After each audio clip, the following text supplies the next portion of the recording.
অঞ্চলের মানুষ এই রেল পারাপার করে তাদেরকে টিকিট আসতে হয়, কারণ রেল বলছে আমরা আন্ডারপাস করে দিয়েছি, কিন্তু রেলকে ধরতে গিয়ে মানে ট্রেন ধরতে গিয়ে একজন মানুষকে ওইখান থেকে হেঁটে এই পার দিয়ে এসে টিকিট কাটতে মিনিমাম 8 ঘন্টা 45 মিনিট সময় নষ্ট হচ্ছে তারা। শুধুমাত্র একটু যোগাযোগ ব্যবস্থা যদি শিথিল করে দেওয়া যায় তাহলে সেটা 5 মিনিটের মধ্যে হবে।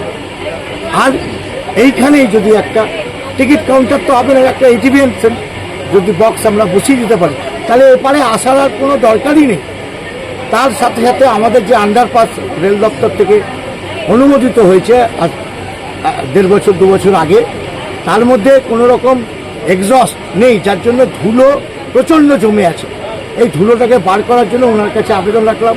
সাথে সাথে কাশিমবাজারেও একই প্রবলেম, কাশিমবাজারেও একটি ছোট রাস্তা, একটি ছোট র্যাম্প যদি করে দেয় তাহলে কাশিমবাজারেরও সুবিধা হবে।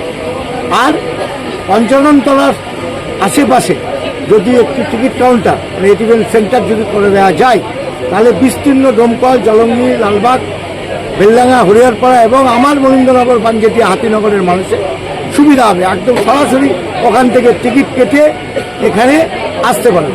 আমি ডিআরএম সাহেবের কাছে আর একটা অনুরোধ রাখতে চাইছি, আমি বলতে ভুলে গেলাম যে আমার এখানে যে রিজার্ভেশন কাউন্টার ছিল স্যার, আমার রিজার্ভেশন কাউন্টার 3টে ছিল।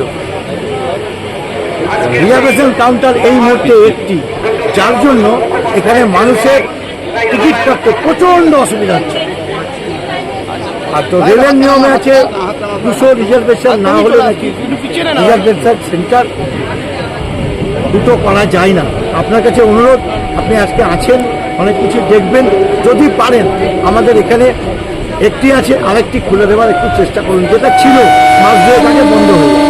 আপনার কাছে অনুরোধ সকলের স্বার্থে যদি আরেকটি রিজার্ভেশন সেন্টার আছে, কারণ আমাদের এই শিয়ালদা লালগোলা লাইনে আমার মনে হয় কলকাতার পরে, রানাঘাটের পরে নেক্সট বহরমপুর স্টেশন, যা রেলকে রাজস্ব দেয়, যা রেলকে মানে টিকিটের দাম দেয় বাংলা কথায়, হ্যাঁ, আমাদের মনে হয় বহরমপুর 3rd পজিশন কি 4th পজিশন।